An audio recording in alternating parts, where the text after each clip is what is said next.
Hello student, welcome to Each Your Study. I am Mujib Ratan Kumar Jha. In this class, I am going to start the new topic that is magnetic effect of electric current. Chapter 13 NCERT. So main purpose is that to discuss the construction and working of electric motor. But before going to discuss the electric motor, I need to discuss some of the magnetic effect of electric current as well. So I understood that some of might be knowing, but some of the students might not have prepared particularly the basic concepts of magnetic effect of electric currents. So I need to discuss some of the basic concept. Then I will discuss the construction and working of electric motor as well, which is one of the important aspects. And many times a student find it difficult to understand that what is the magnetic effect of electric current in the construction and working of the motor and generator as well. 5 number 7 number का आता है, ऐसा कहा जाता है, right? तो हम देखेंगे यहाँ पर कि कैसे इसको समझा जा सकता है, आसानी से समझा जा सकता है, and that will be useful for you for the examination. Let's start.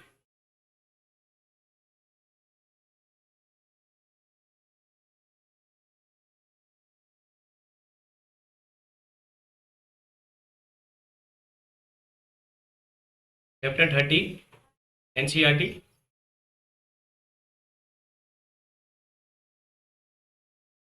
Welcome to ES. First of all, we'll understand that what is the magnetic effect of electric current. In the previous lecture, you have learned about the thermal effect of the electric current, right? Heating effect of the electric current. जानते हो इसका मतलब क्या होता है? कि अगर किसी कंडक्टर से, अगर किसी वायर से करंट फ्लो हो रहा है, तो वो उसको हीट कर देता है. यानी फ्लो क्या हो रहा है? करंट. ये है हमारा, मान लीजिए कंडक्टर आपका वायर, जिससे करंट फ्लो हो रहा है. अगर इलेक्ट्रिक करंट फ्लो हो रहा है तो वो इसको हीट कर देता है. आप जानते हैं इसको. ठीक. घर में इलेक्ट्रिक रॉड देखा है आपने, जिससे आप पानी गर्म करते हैं ठंड में नहाने के लिए. तो उस समय आप क्या करते हैं? आप पावर ऑन करते हैं और रॉड को डायरेक्टली पानी में डाल देते हैं. कुछ समय के बाद पानी गर्म हो जाता है.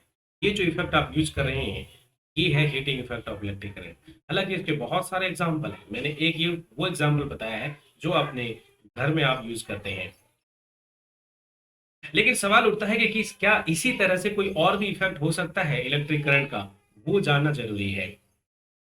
जैसे आपने देखा कि अगर इलेक्ट्रिक करंट फ्लो हो रहा है तो वो हीट कर सकता है, वैसा ही एक चमत्कारिक फेनोमेना है कि अगर इलेक्ट्रिक करंट फ्लो हो रहा है तो वो अपने चारों तरफ एक मैग्नेटिक फील्ड क्रिएट कर देता है. ये ऐसा जो आज मैं बता पा रहा हूं डायरेक्टली कि इलेक्ट्रिक करंट फ्लो हो रहा है, मैग्नेट आ रहा है, ये जाना गया एक एक्सपेरिमेंट करके. कैसे किया गया वो अभी जानते हैं. मान लीजिए कि हम एक कार्डबोर्ड ले लेते हैं, एबीसीडी, जैसा कि आप स्क्रीन पे देख रहे हैं. एक पेज ले लिया, एक पेपर ले लिया और एक पेज ले लीजिए. ठीक है, एबीसीडी. उसमें बीच में कहीं पर आप एक होल कर दीजिए, जिससे एक कंडक्टर एक्स वाई, जो कि आपके स्क्रीन पे दिख रहा है, ये एक्स वाई, ये पास कर दीजिए. आप कंडक्टर से पहले उसमें करंट फ्लो करना पड़ेगा. तो करंट फ्लो करने के लिए आपको एक बैटरी लगानी पड़ेगी. तो देखिए यहां पर एक बैटरी लगाना पड़ेगा या फिर एक करंट सोर्स डालना पड़ेगा. कोई भी आप बैटरी से करंट जनरेट कर लेते हैं या फिर किसी और सोर्स को भी आप डायरेक्टली कनेक्ट कर सकते हैं. कितना करंट फ्लो हो रहा है मेजर करना चाहते हैं तो चलिए एक एम्पियर लगा देते हैं. माइनस प्लस, ये जो ए का सिंबल है, ये दिखाता है कि कितना करंट फ्लो हो रहा है.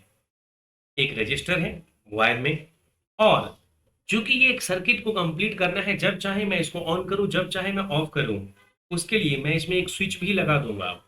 ये यहाँ पर एक स्विच भी लगा हुआ है. ये सर्किट इस तरह से होता है कंप्लीट. अब इस सर्किट में इस ये जो कंडक्टर है एक्स वाई, इसमें करंट फ्लो होना शुरू हो चुका है. अब हम जानेंगे कि क्या ये सच में मैग्नेटिक फील्ड ला देता है. ऐसा करके हमारे कुछ साइंटिस्टों ने कई साल पहले देखा था. उनको कैसे पता चला? उन्होंने क्या किया, एक मैग्नेटिक कंपास ले आया उस वायर के पास. ये देखिए, ये मैग्नेटिक कंपास में जैसे ही इस वायर के पास लाया गया तो देखा गया कि there was a deflection in this needle. इस निडल में एक डिफ्लेक्शन आ गया. क्यों? करंट फ्लो होने से. जब करंट को ऑफ कर दिया गया तो कोई डिफ्लेक्शन नहीं, वो फिर से अपने पुराने स्थिति में वापस आ गया. लेकिन देखा गया कि अगर करंट के डायरेक्शन को रिवर्स कर दिया गया, अगर जब पहले प्लस से माइनस, पहले अगर वो एक्स से वाई फ्लो हो रहा था तो एक अलग तरह का डिफ्लेक्शन था. लेकिन जब वाई और एक्स, जब current Y to X flow हो रहा है, then the deflection was different. The deflection अलग था. तो दोनों ही केस में करंट के डायरेक्शन पे डिफ्लेक्शन डिपेंड कर रहा है, और देखा गया कि ये चमत्कारिक घटना कैसे हो रहा है। यानी कुछ तो है जिसकी वजह से ये मैग्नेटिक नीडल रखने से उसमें डिफ्लेक्शन हुआ, जबकि ये मैग्नेटिक नीडल उससे कनेक्टेड नहीं है, उस वायर से कनेक्टेड नहीं है, तो कैसे उसमें कोई करंट तो फ्लो हो नहीं रहा है। तो कोई एक ऐसा फेनोमेना है जिसकी वजह से उसमें रिफ्लेक्शन आ गया। इस इफेक्ट को कहा गया कुछ न कुछ ऐसा प्रभाव है, कोई फील्ड है जिसकी वजह से ऐसा हो रहा है, और ऐसे ही फील्ड का नाम दिया गया मैग्नेटिक फील्ड। अब आप जानना चाहते होंगे कि ये मैग्नेटिक फील्ड होता कैसे है सर। तो चलिए मैग्नेटिक फील्ड को जानने से पहले हम मैग्नेट के बारे में जानते हैं।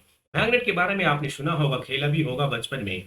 ठीक वही मैग्नेट जो आपने बचपन में देखा है, खेला है, उसी को अज्यूम करिए और समझिए और देखिए उस मैग्नेट के चारों तरफ मैग्नेटिक फील्ड कैसा होता है। जानने के लिए बने रहिए इस वीडियो में।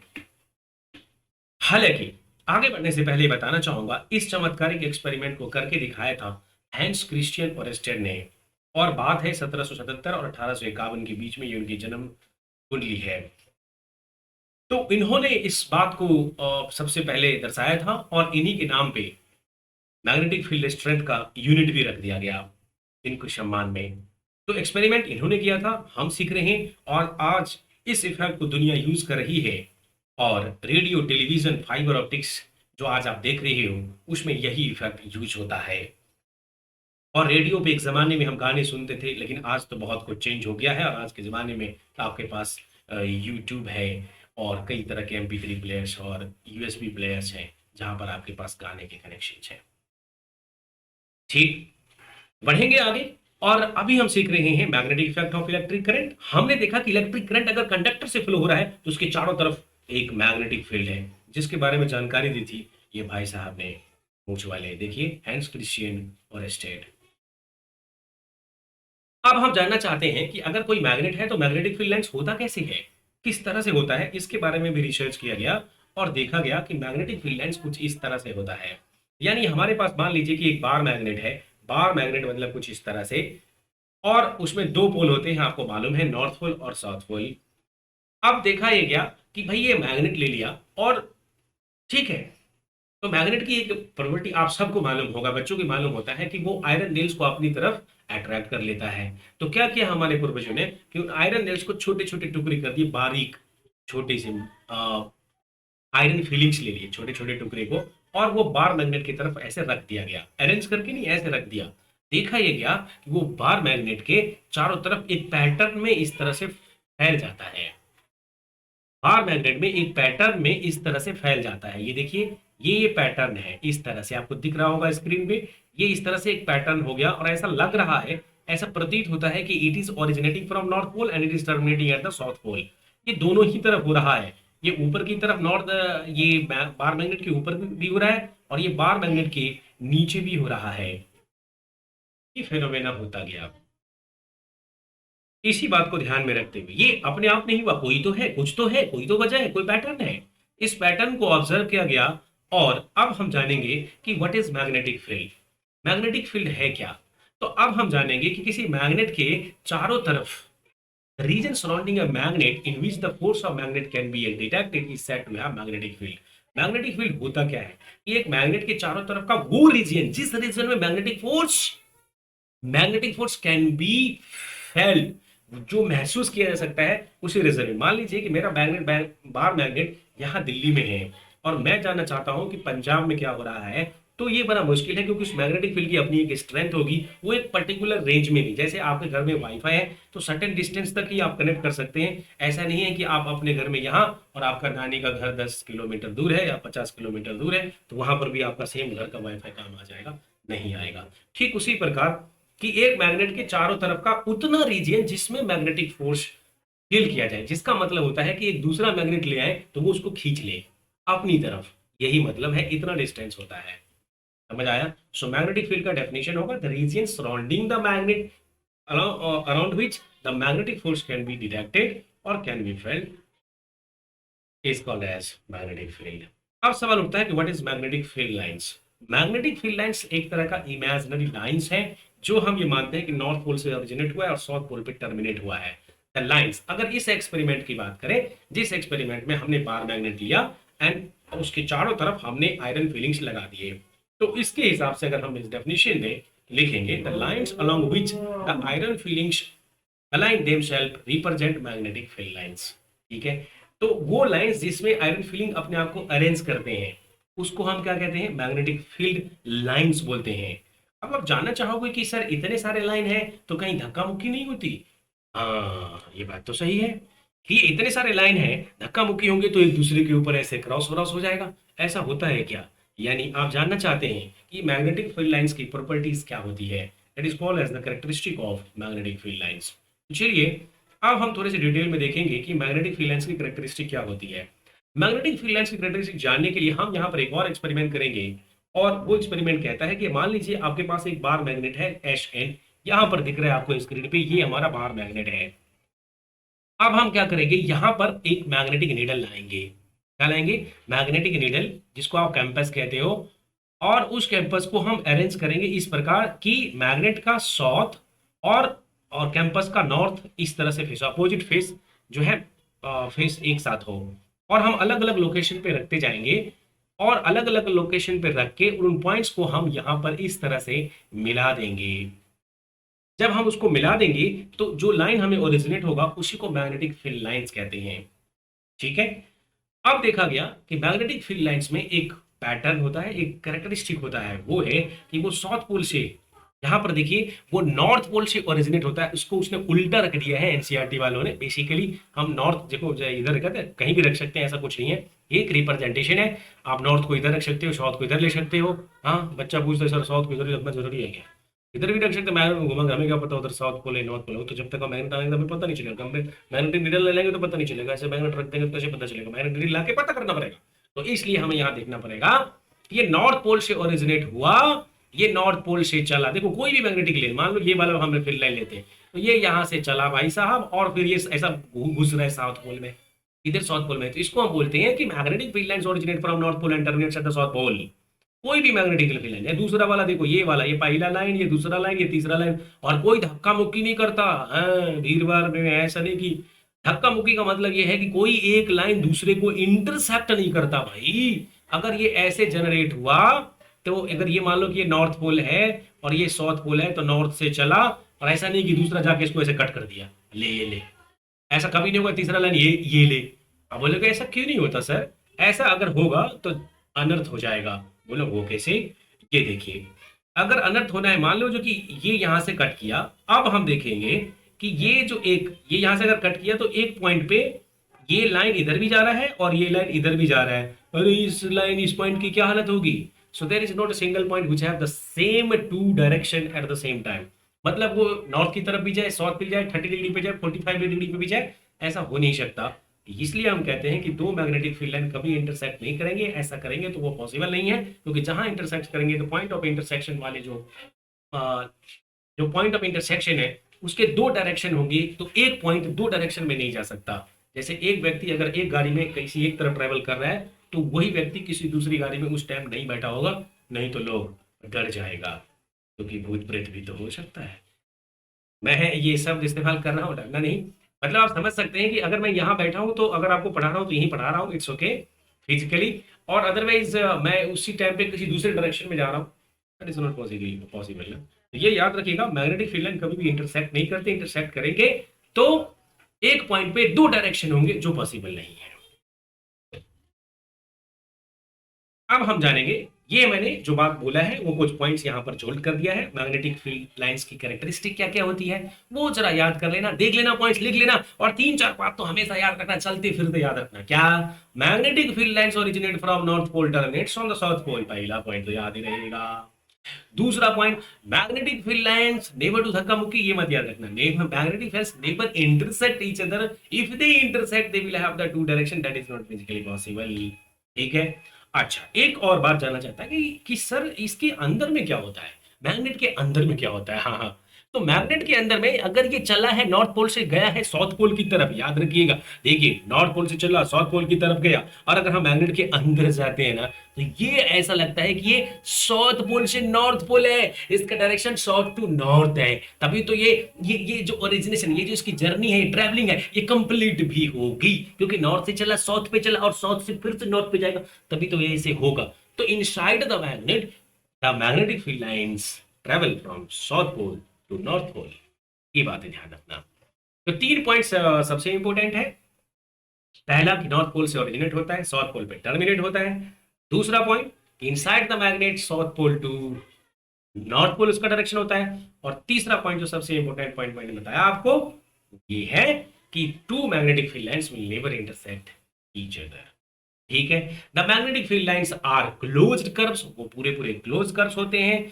और the relative strength of the magnetic field is shown by the degree of closeness of the field line. मतलब फील्ड लाइन जितने पास होंगे वहां पर स्ट्रेंथ उतना ही ज्यादा होगा, फील्ड लाइन जितना दूर दूर होगा, मतलब फील्ड लाइन वहां पर कम है तो वहां पर स्ट्रेंथ भी कम होगा, और वहां पर कोई मैग्नेट लाओगे तो वो उतना तेजी से खींचेगा नहीं अपनी तरफ, जितना कि जहां पर ज्यादा फील्ड लाइंस है वहां पर वो दूसरे मैग्नेट्स को अपनी तरफ खींच सकता है, या मैग्नेटिक फोर्स ज्यादा कह सकते हैं।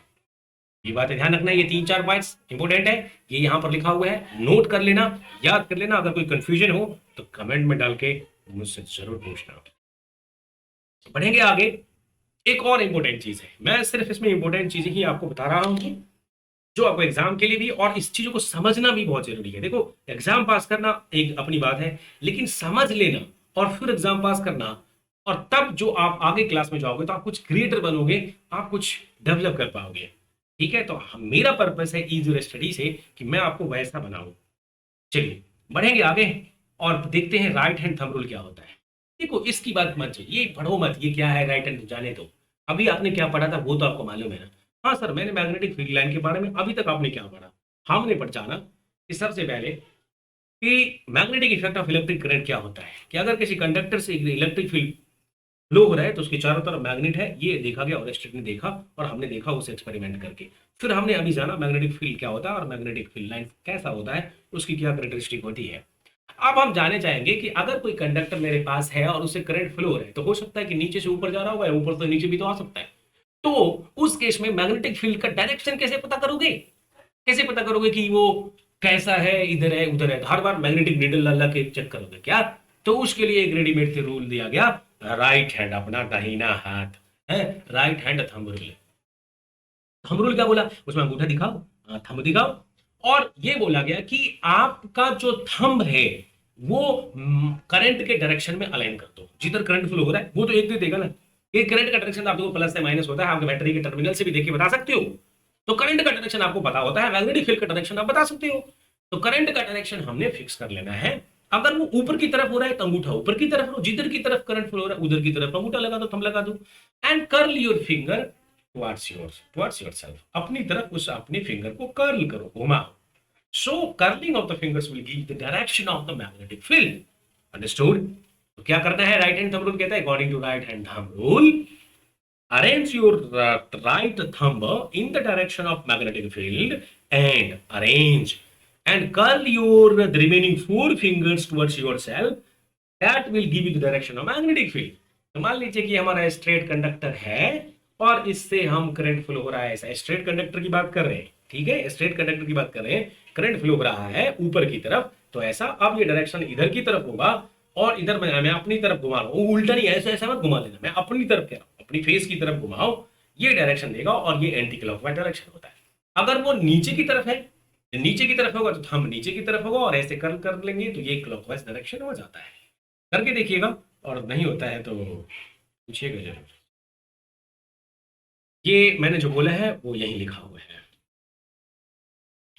इसके बाद एक और चीज इसमें इंपॉर्टेंट आता है, वो मैं बताने जा रहा हूं, उसका नाम है फ्लेमिंग साहब का है। अब दाया हाथ तो हो गया ना, अब बाया हाथ का भी खेल देख लीजिए। ठीक है, वो क्या है कि भाई ठीक है, हमें करंट फ्लो हो रहा है कंडक्टर से, मैग्नेटिक फील्ड आ गया, उसका डायरेक्शन क्या होगा हमने वो भी जाना। कौन सा रूल कहता है? From which rule we will find the direction of magnetic field in the straight conductor? Right hand thumb rule. समझ आया? अब आता है कि अगर मैं, देखो अब हमारे पास दो चीजें हो गई, अब हमारे पास करंट हो गया और मैग्नेटिक फील्ड हो गई। लेकिन अगर करंट है, मैग्नेटिक फील्ड है, तो मुझे ये बताओ कि फोर्स किधर लगेगा, और फोर्स लगेगा तो मोशन किधर होगा। तो जब दो चीजें हो जाती है, जब दो चीजें आप फिक्स कर लेते हो, तो तीसरा चीजें आप ऑलरेडी फिक्स कर सकते हो कि हमें पता चल गया है कि करंट का डायरेक्शन हमने फिक्स किया, मैग्नेटिक फील्ड हमें पता चल गया। अब हम फोर्स के बारे में पता कर सकते हैं। तो ये तीन चीजों को पता करने के लिए हमारे पास एक और हाथ आया, और वो हाथ था फ्लेमिंग साहब का। तो फ्लेमिंग साहब का था हाथ, मैं लिख देता हूं, Fleming's left hand rules. Fleming's left hand rule. हालांकि फ्लेमिंग साहब का, चूंकि उन्होंने ये किया, तो उनको कहते हैं ना, अरदास भरने के लिए, उनको उनके नाम को अर्पण करने के लिए, क्योंकि उनका कंट्रीब्यूशन है। तो फ्लेमिंग्स लेफ्ट हैंड रूल। लेकिन आप अपने लेफ्ट हैंड को निकालिए और देखिए, तीन फिंगर्स को लाइए, थंब, अंगूठा, ये फील्ड है। तो अब कौन सा किसको रिप्रेजेंट करता है, इसको हम करंट बोलेंगे। बेहतर होता कि जो हमने अभी राइट हैंड से लिखा ना, लेकिन ये हटाओ। यहां पर तीन चीजें हैं जिसमें ये बोला गया कि ये फील्ड है, ये मैग्नेटिक फील्ड है, और ये करंट है। तो इसको फिक्स करना है, ये तीनों परपेंडिकुलर होना चाहिए। These three fingers should be mutually perpendicular, एक दूसरे पे परपेंडिकुलर होना चाहिए। मतलब जैसा मैं दिखा रहा हूं ना, बिल्कुल वैसा, they should be mutually perpendicular, both fingers right hand, ये लेफ्ट हैंड की, फ्लेमिंग्स लेफ्ट हैंड रूल की बात कर रहा हूं। और यहां पर ये हमारा थंब है, ये हमारा फोर फिंगर, और ये हमारा मिडिल फिंगर। तो मिडिल फिंगर हमारा करंट को बताएगा, ये जो हमारा फोर फिंगर है, ये हमारा जिसको आप तर्जनी बोलते हो, ये हमारा मैग्नेटिक फील्ड को दिखाएगा, और ये यही फोर्स या मोशन को दिखाता है। समझ आ गया? So will align this.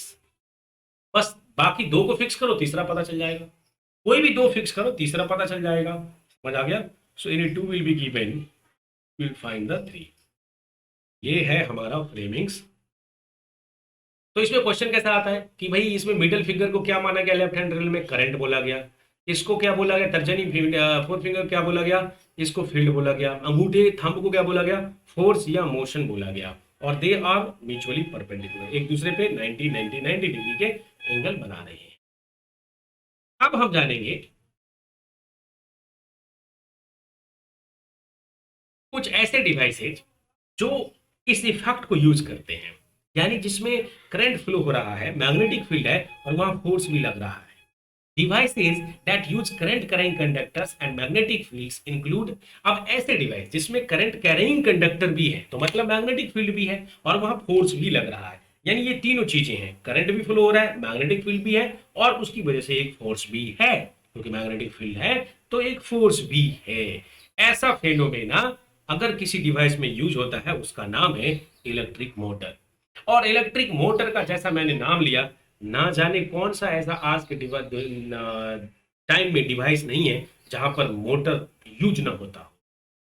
पानी चलाने के लिए सुबह सुबह उठ के मामा मोटर चला देना, टंकी भर जाएगा, तो मोटर ही चलाते हो। है इलेक्ट्रिक जनरेटर, एक अलग कॉन्सेप्ट है, वो अलग से बताऊंगा आपके। कौन सा ऐसा, देखो माइक्रोफोन्स, लाउड स्पीकर, ये सब ऐसे डिवाइस हैं जिसमें ये तीनों ही चीजें यूज होती है। लेकिन अगर मैं मोटर की पर्टिकुलरली बात करूं, तो आपको हर जगह मोटर दिखाई दे देगा। आपको कंप्यूटर यूज करते हो आज के डेट में, कंप्यूटर में भी आपको मोटर दिखाई देता है। नहीं दिखाई देता है तो मुझसे पूछना। आपके घर में फैन लगे है ना, उसमें भी मोटर है।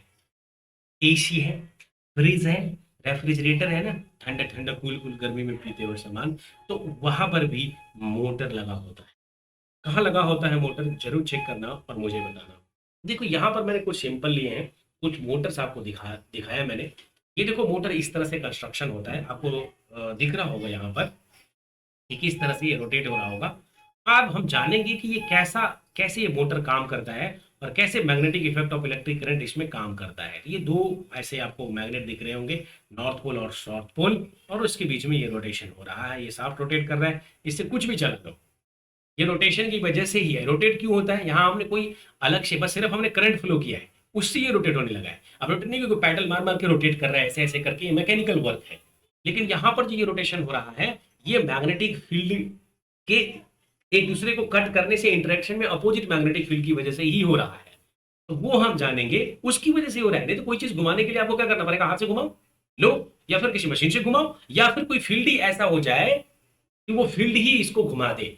तो ये जो घुमाने का काम होता है बेसिकली, ये magnetic effect of electric current से होता है जो मोटर में यूज होता है। तो अब हम डिटेल में जानेंगे कि कंस्ट्रक्शन ऐसा क्या होता है कि मोटर घूमता है, और ऐसा क्या होता है सुबह सुबह जब आप मोटर चलाने जाते हो तो पानी आपके टंकी तक पहुंच जाता है। ठीक है, सीडी ड्राइव, डीवीडी ड्राइव, हर जगह। ये मैंने कुछ सैंपल्स लिए हैं। देखो ये 1500 वाट का बड़ा से बड़ा मोटर, छोटू से छोटा मोटर होता है। खिलौने में भी मोटर होता है, जो आप कभी देख सकते हो ऑटोमेटेड खिलौने में। ठीक है, तो हम डिटेल में देखेंगे इलेक्ट्रिक मोटर के कंस्ट्रक्शन और वर्किंग प्रिंसिपल। पहले हम जानेंगे कि इलेक्ट्रिक मोटर वर्क कैसे करता है, काम कैसे करता है। आज की क्लास में अभी तक हमने सीखा है magnetic effect of electric current. अब हम जानेंगे उसी को यूज करके कि वर्किंग प्रिंसिपल मोटर का क्या होता है। अब तो आपको पता चल ही गया होगा कि मोटर में मैग्नेटिक फील्ड होता है, यानी दो मैग्नेट यूज किया जाता है। यहाँ हम जानेंगे इलेक्ट्रिक मोटर का working principle. N electric motor works on the principle of conservation of electric energy into mechanical energy. उल्टा होता है। जनरली हम मैकेनिकल वर्क से भी इलेक्ट्रिकल एनर्जी जनरेट कर सकते हैं, जैसा कि आप जानते होंगे और हम पढ़ेंगे आगे। लेकिन इलेक्ट्रिकल एनर्जी को यूज करके हम मैकेनिकल एनर्जी भी जनरेट कर सकते हैं, क्योंकि हम पढ़ रहे हैं magnetic effect of electric current. तो यूज होता है इलेक्ट्रिकल एनर्जी एंड वो कन्वर्ट करता है मैकेनिकल एनर्जी। तो मोटर का काम ही है कि इलेक्ट्रिकल एनर्जी को यूज करे तो करंट फ्लो करवाओ। करंट फ्लो करवाओ, वहां पर मैग्नेट लगा हुआ है, मैग्नेट ने अपना इफेक्ट दिखाना है और फिर कुछ काम करना है। डिटेल में पढ़ेंगे, अभी सिर्फ इतना ही जानना है कि electric motor works on the principle of conversion of electrical energy into mechanical energy. An electrical, अगर डिटेल में बात करें तो an electrical motor works on the principal that when A rectangular coil is placed in a rectangular coil, हाँ conductor वाला coil, placed in a magnetic field, a current is passed through it, and a current is passed through it, a force act on the coil which rotates its coil। बहुत ही simple है कि भैया magnet ले लो तो magnetic field, एक coil ले लो उसमें करंट फ्लो करवा दो, तो जैसे कॉइल में करंट फ्लो होगा तो उससे एक मैग्नेटिक फील्ड जनरेट हो जाएगा। मैग्नेट का अपने पास मैग्नेटिक फील्ड है, यहां पर हो जाता है एक फोर्स जनरेट, और उस फोर्स की वजह से वो रोटेट होना शुरू हो जाता है ना, चमत्कारिक इफेक्ट। यहां पर क्या किया, मैग्नेट लेना जरूरी है और एक कॉइल में करंट फ्लो करवाओ। करंट में कॉइल करंट फ्लो करवाने से यहां पर वहां भी मैग्नेटिक फील्ड है, मैग्नेट का भी मैग्नेटिक फील्ड है, तो कुछ तो इफेक्ट दिखाएगा ना। वो कैसे दिखाता है इफेक्ट, जानेंगे अभी डिटेल में कंस्ट्रक्शन में। देखिए, बने रहिए, पूरे वीडियो में देखते रहिए। अब सवाल उठता है कि मोटर कहाँ यूज किया जाता है, इलेक्ट्रिक मोटर का यूज कहाँ होता है। Electric motor is used is an important. देखो इलेक्ट्रिक मोटर का मैंने शुरू में ही बोल दिया था कहाँ का यूज करते हैं, कहाँ यूज नहीं होता आज के डेट में, हर जगह। अरे MP3 प्लेयर तो अब तो और एब्सोल्यूट होते जा रहा है, उस टाइम भी सीडी ऐसे चक्की घूम रही थी घूम रही थी घूम रही थी, याद है। कंप्यूटर्स में, फैन में, रेफ्रिजरेटर में, एसी में, घर में, हर जगह, ट्वाइस, मिक्सर में, हाँ जूस बना बना के पीते हो, या मिक्सर में चटनी बनाया जाता है वगैरह वगैरह, कुछ तो करते होगे ना। अलग अलग आइटम्स, वहां भी मोटर लगे हैं तो क्या करते हो, स्विच ऑन करते हो और फटाफट सब काम हो जाता है। मोटर के स्पीड को भी आप कंट्रोल कर सकते हो, बढ़ा सकते हो, कम कर सकते हो। कई तरह के मोटर्स आते हैं, तो डिफरेंट टाइप्स ऑफ मोटर, वो अभी नहीं, आगे क्लास में सीखोगे। अभी हम मोटर कैसे काम करता है, क्या होता है उसके अंदर, कौन कौन से कंपोनेंट्स होते हैं, वो जानना चाहेंगे। हमने अभी जाना कि वर्किंग प्रिंसिपल तो इतना ही है कि वर्किंग प्रिंसिपल में कहता है कि it works on the, actually इसका प्रिंसिपल है कि works on the conversion of electrical energy to mechanical energy.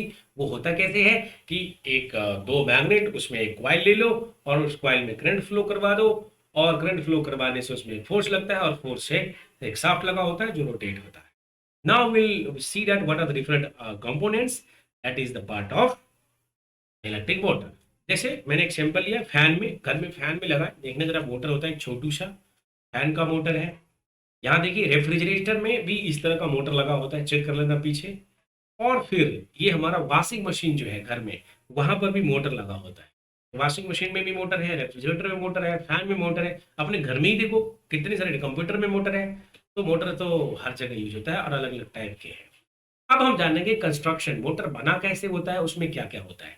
तो आज की क्लास में जो आप पढ़ोगे वो एक बेसिक फिजिकल मोटर के बारे में पढ़ोगे। वो मार्केट में जो मोटर मिलता है वो भी बताऊंगा कि वो कैसा होता है, लेकिन सिंपल अंडरस्टैंडिंग के लिए पहले हम ये समझेंगे कि अगर एक ही कॉइल हो तो क्या होगा और मोटर कैसा बना होता है।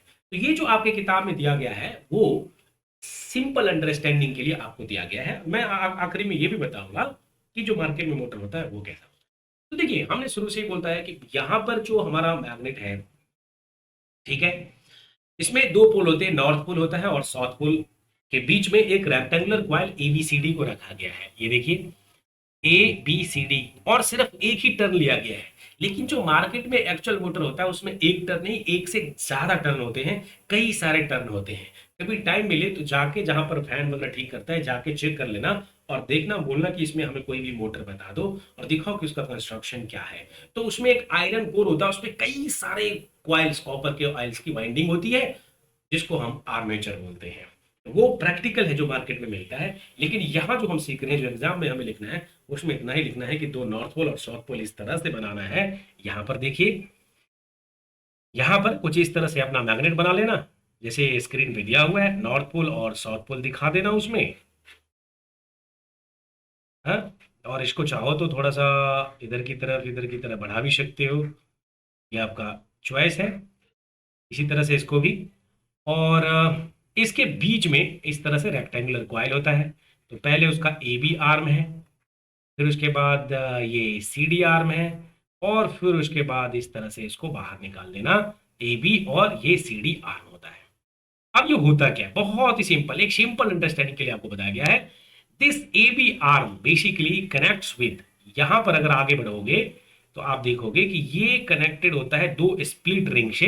ये जो हमारा स्प्लिट रिंग आपको दिख रहा है यहां पर, पी और क्यू, ये पी और क्यू दो स्प्लिट रिंग है। तो एक ही कॉइल को दिखाया गया सिंपल अंडरस्टैंडिंग के लिए, and there are two split rings, there P and Q. और उस स्प्लिट रिंग के ऊपर there are two brushes, X and Y, दो ब्रशेस होते हैं। और स्प्लिट, ये ब्रशेस कनेक्टिंग का काम करता है वायर को। और जो स्प्लिट रिंग है उसके दो फेसेस होते हैं, मतलब एक फेसेस जो ये शाफ्ट, ये जो एक्सेल है इससे कनेक्टेड है, तो इसका अंदर वाला जो पार्ट होता है वो इंसुलेटिंग होता है, मतलब नहीं तो करंट फ्लो हो जाएगा और आपको झटके दे जाएंगे। तो ये जो फेस है इसमें करंट होता है, और ये इंसुलेटिंग है, ये करंट यहां जाता ही नहीं है। समझ आ गया?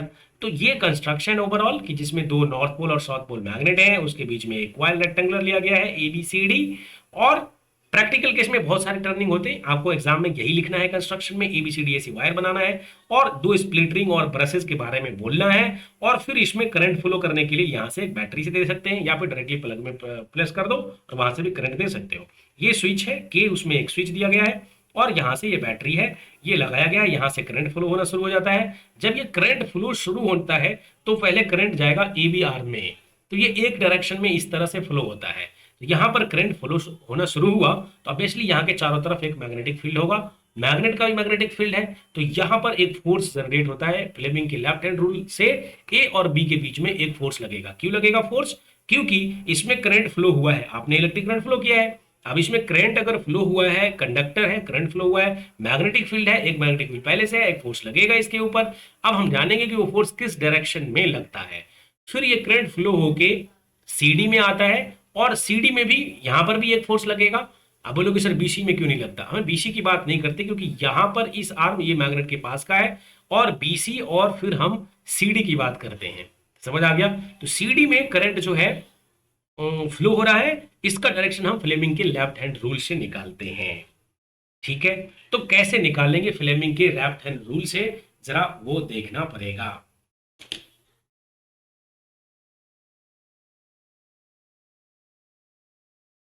देखो, तो यहां पर अगर हम देखें इस वाले केस में ए टू बी हमारा करंट फ्लो हो रहा है। तो अगर ए टू बी करंट फ्लो हो रहा है तो फ्लेमिंग के लेफ्ट हैंड रूल में ये जो हमारा फिंगर था, ये हमारा फिंगर था, ये ए टू बी था इस तरह से। ठीक है, तो फिर मैग्नेटिक फील्ड क्या है? मैग्नेटिक फील्ड हमारा क्या होता है? ओरिजिनेट फ्रॉम नॉर्थ पोल और टर्मिनेट फ्रॉम साउथ पोल। तो ये हमारा मैग्नेटिक फील्ड होता है, इसको हमें करंट के डायरेक्शन में फ्लो करना है। ठीक है, तो मैग्नेटिक फील्ड जो है inside the magnet south to north होता है। ठीक है, तो आप देखो इसमें साउथ टू नॉर्थ होता है, और अगर हम ये मैग्नेट के अंदर, मैग्नेटिक फील्ड के अंदर आपने रखा है, नॉर्थ पोल और साउथ पोल के अंदर में रखा है, और करंट फ्लो हो रहा है ए टू बी, तो करंट के डायरेक्शन में इस फिंगर को रखोगे इस तरह से, करंट के डायरेक्शन में, और ये मैग्नेटिक फील्ड के डायरेक्शन में, तो फोर्स हमारा ए टू बी में अपवर्ड लग रहा है। फोर्स हमारा ए टू बी में अपवर्ड लग रहा है। ठीक उसी प्रकार जब हम सी टू डी में आएंगे तो फ्लेमिंग के लेफ्ट हैंड रूल से चेक कर सकते हैं, करंट हमारी तरफ है, सी टू डी की तरफ अपनी तरफ है। ठीक है, और मैग्नेटिक फील्ड क्या है इस तरह से ये देखना पड़ेगा। मैग्नेटिक फील्ड ये है साउथ टू नॉर्थ, वो तो सेम ही रहेगा। तो करंट इसमें, ये जो मैग्नेटिक फोर्स, ये जो फोर्स लग रहा है, जो मोशन है, ये डाउनवर्ड है। तो now we will write all these things in detail.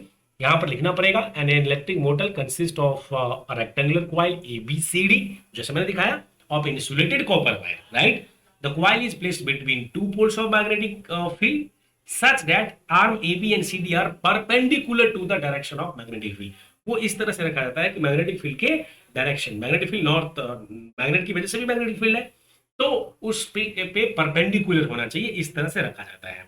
The ends of the coil are connected to the two halves of P, जैसा हमने बोला था कि जो कॉइल का एंड्स है वो two halves of the split ring P और क्यू को कनेक्टेड होता है, जिसपे दो ब्रशेज एक्स और वाई कनेक्टेड होते हैं, stationary versus X and Y respectively as shown in the figure।